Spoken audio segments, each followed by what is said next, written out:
Thinking about buying a house with cash? Let's review 12 important things you must know as you consider buying a house with cash on the Sarasota Suncoast. I'm Beverly Bowen with Fine Properties. Number 1, is the cash in one place? If your funds are in various places, it's wise to gather it together. You may want to consult a financial advisor to make sure you understand the ramifications if you're liquidating stocks or money market accounts. Number 2 is proof of funds. Now that your funds are in one place, it's easier to go to the next step. In order for your offer to be competitive, you may be asked for a proof of funds letter. Many sellers and listing agents require this in order to present your offer. The way this came about was that there have been many instances where people thought they were getting an inheritance or a settlement, and they were sure they were going to have it in time, and then they didn't have it in time. So this is to ensure that the funds are readily available. So be prepared to get a letter from your lending institution verifying that you have enough liquid assets up to a specific dollar amount. Alternatively, you can show a bank statement with the account numbers whited out. So you may not need this, but it's really better to be prepared, especially in our market where we're experiencing multiple offers on properties. Number 3 is making an offer on a house. Once we've located a property that has a location and features that fit what's important for your next chapter, then we're going to make an offer. A cash offer brings with it a lot of strength. It will typically be preferred by a seller over other offers where the buyer has to get a mortgage. The seller won't have to wait to see if the mortgage gets approved, which takes more time, and there's a certain amount of uncertainty. But please be aware that here on the Sarasota Suncoast, we have a much higher percentage of cash buyers than other parts of the country. The National Association of Realtors 2020 annual survey found that 14% of the transactions nationwide were cash. In our area, we often have 30 to 40% or more cash transactions, so it's really quite a difference. So what that means to you is you look favorable, but you're not unique enough to really get a steal. Another factor to be aware of is that you may be competing with flippers and iBuyers, which are also cash buyers. Number 4 is contingencies, and these are items that are important to you and that you will only buy the house if you're satisfied with how these items play out. We will always strongly suggest that you have a home inspection contingency. We really want you to have your eyes open and know what you are buying. We have 2 types of contracts that we use here.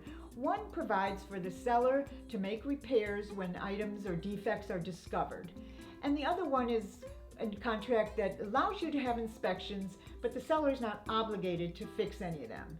You are able to walk away, though, if you're not satisfied with the results of the inspection.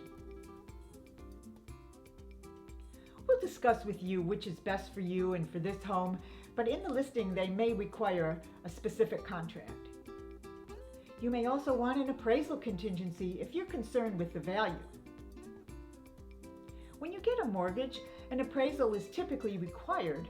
However, since you're not getting a mortgage, there isn't a requirement.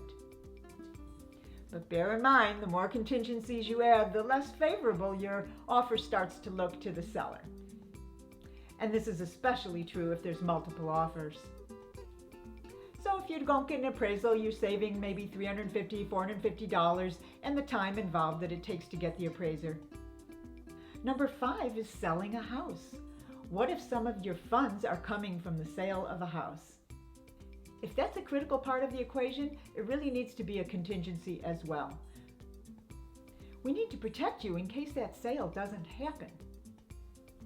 In that case, you'll most likely need to show a contract which shows the details and which demonstrates that you do have a buyer for your home. Number 6 is title. Once we have an accepted contract, you'll make the agreed upon deposit and we will order the title with whatever title attorney or title company you choose. We're happy to make recommendations if you like. The title company will hold, account for, and transfer money, and they will also facilitate the title search, the title policy, and the title transfer.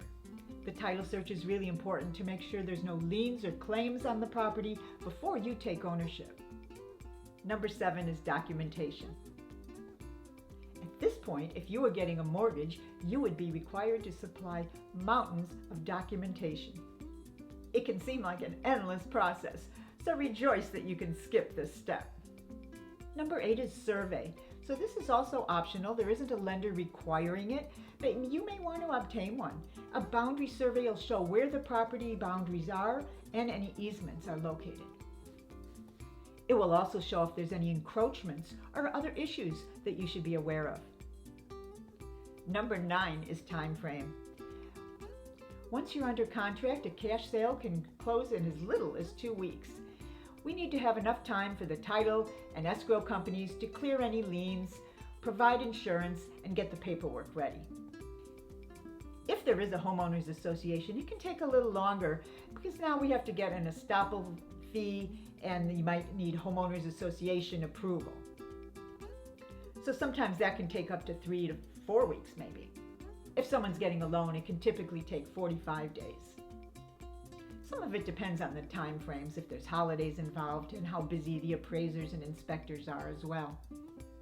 Number 10 is homeowners insurance. So even though you're buying the house outright, there's no one really telling you you have to have homeowners insurance. You're not required to have it. However, it's still a really wise decision to have homeowners insurance. A home is a major investment, and you want to make sure it's insured in case something unexpected happens. This should be done fairly early in the process. Homeowners insurance in Florida is really not a fun topic. However, it's one of those things that it really does pay to shop around. We'll discuss this further in another video. Number 11 is moving toward closing, which we call the celebration. As we wrap up the details, you'll be provided with a settlement statement, which will show how much money you need to bring to closing. So even though we call it a cash transaction, don't bring a wheelbarrow full of cash to closing. Cash is really not acceptable, and even cashier's checks are no longer used. The phrase all cash offer, it's really a misnomer. It really just means that you're buying the house outright without getting financing. The title company will securely provide you with wiring instructions so you can wire the funds directly into their escrow account. At the settlement, you will supply a photo ID, and it will be a short process. Much quicker than if you were getting a mortgage where there's a stack of papers this thick. Soon you will have the keys. So number 12 is some of the benefits of the cash transaction. Your offer is more appealing to the seller. You don't have to have the stress of providing a mountain of paperwork to a lender. You can close sooner. You can have less contingencies if you choose. You have much less costly closing costs. You won't be paying a lot of interest with a mortgage payment. You don't have to worry about getting trapped in an underwater mortgage if the housing market does decline. And there's no mortgage company dictating how much hazard insurance you should carry. So we are here to be the guide by your side. And if you like this video, watch this one next.